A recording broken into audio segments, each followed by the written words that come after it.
sometimes I worry that I'm like pre-menopausal. Because I'm never like a comfortable temperature unless it's like 63 degrees. Like my whole closet, the sleeves are all gone from all my t-shirts because I feel this part of my body is particularly warm at all times. But I like the way this jacket photographs. So I wore it the first night, and it was cold in the venue, so it worked out great. And then the second night we played in Vegas, and it was really cold in the venue, and so it worked out awesome. And then I just committed. And then now we're like in winter, so the venues are heated, and I'm like just blazing up here.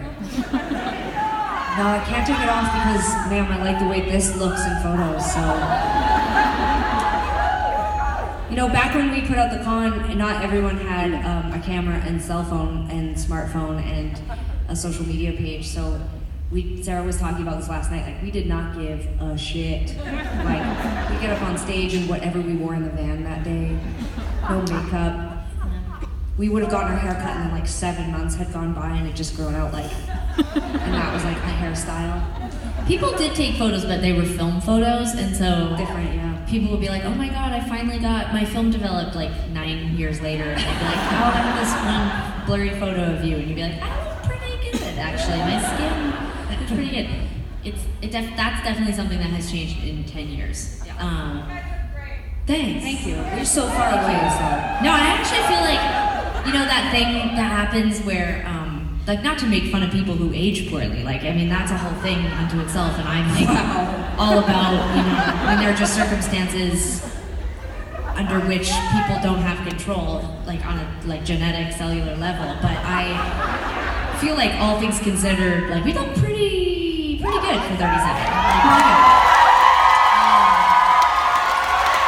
Sometimes I think everyone does this, but like every tour, I'm like, I am getting off this tour and I'm gonna get ripped. Like I am gonna be the sickest I've ever been. Like after every tour, I always think that I'm gonna do that, and like I'm gonna become not like ripped like a bodybuilder, like more like a ninja. Like I'm like, wait till people see me in my solo project, and it's just like, is your solo project gonna be alone? Like yeah, but like, are you gonna wear a different kind of outfit? Yeah, I was just about. Thank you for interrupting. I was actually getting to that, but.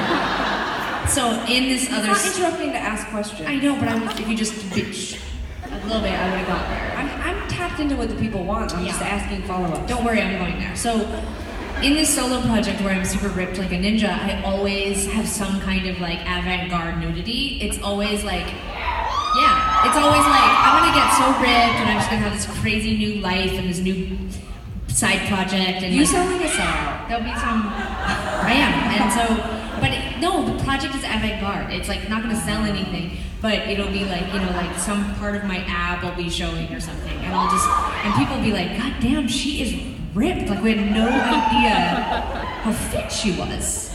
You could be that now. I'm pretty fit under here, but it's like, it's gonna be more ninja-like, you know, it's gonna be sort of like effortless, like, you know, just like, oh, this? Oh, I just work 8 to 9 hours a day on this, it's nothing.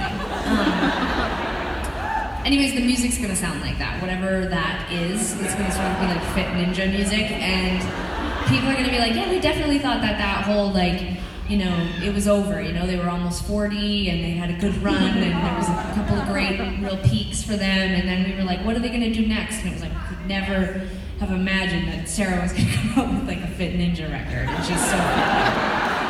That should be your band name. No, Fit Ninja sounds too much like a Super Mario spinoff, but I think it'll be something cool. It'll be something good.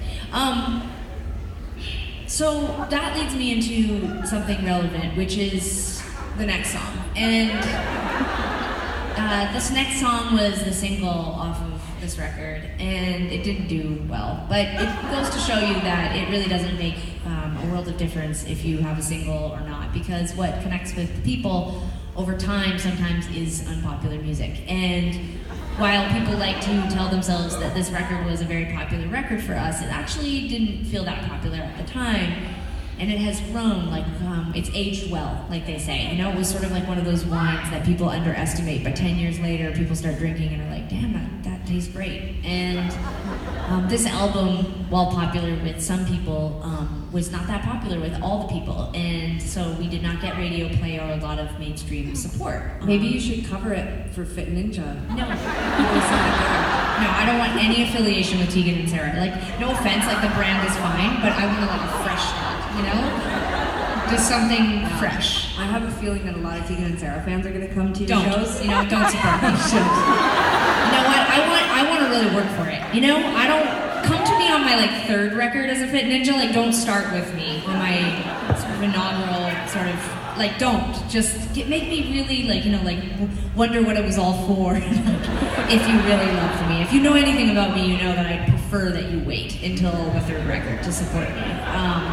It's the only way that I'll really know that you like me or see me, you know? And if you come on board too early, I'm just gonna not believe or trust your love. Sort of a childhood thing. Anyways, this song is called Back in Your Heart.